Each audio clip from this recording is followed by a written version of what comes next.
রাতে তুই কই গেছিলি রে বিশ্ব? আমার কথা কি তোর একটু মনে পড়ে নাই? কি রে কথা কস না কেন? ওইবু ওস্তাদকে ওই টাকাটা দিয়ে দিতে, আমি ওইটা দাদুরে ফেরত দিয়ামু। কিসের টাকা?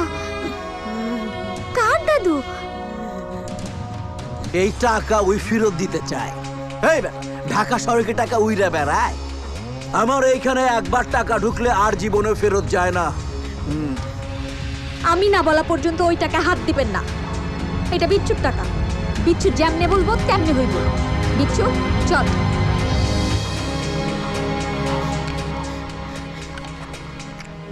আয় পরি শোন, তোর আগে আমি বহুত পরি পার করছি, নীল পরি ফুল পরি বহুত। আর একটা কথা শোন, তুই আমার মমতাজও না, আমি তো শাহজাহানও না যে তোর লেগে আমি তাজমহল বানাবো তোর সব কথা শুনুম। যা হাট।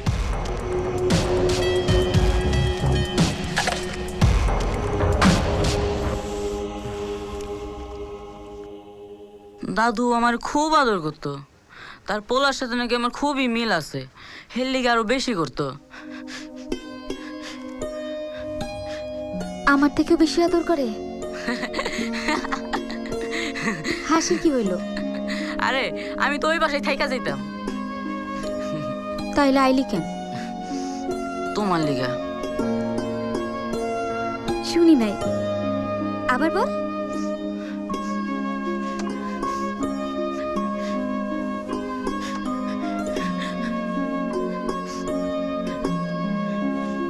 লজ্জা পাইতেছস কেন? জোরে কইতে পারস না আমার জন্য আসছস? সত্যি?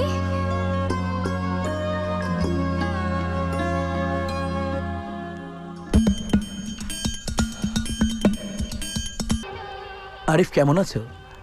আমি পরির বড় ভাইয়া। ভাইয়া, আপনারা সবাই কোথায়? আপনাদের ফোনই বা বন্ধ কেন? না মানে একটা দুর্ঘটনা ঘটে গেছে আরিফ। কি হয়েছে ভাই, আমাকে বলেন। পরীর কিছু হয়নি তো? আমার মনটা খুবই খারাপ আরিফ। কেন, কি হয়েছে? তোমাকে ছাড়া আর কাকেই বলবো?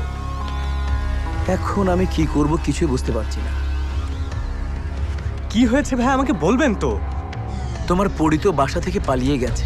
মানে কি বলছেন আপনি? আমি তো কিছুই বুঝতে পারছি না। ও যে আমাকে এত বড় আঘাত দেবে আমি বুঝতেই পারিনি।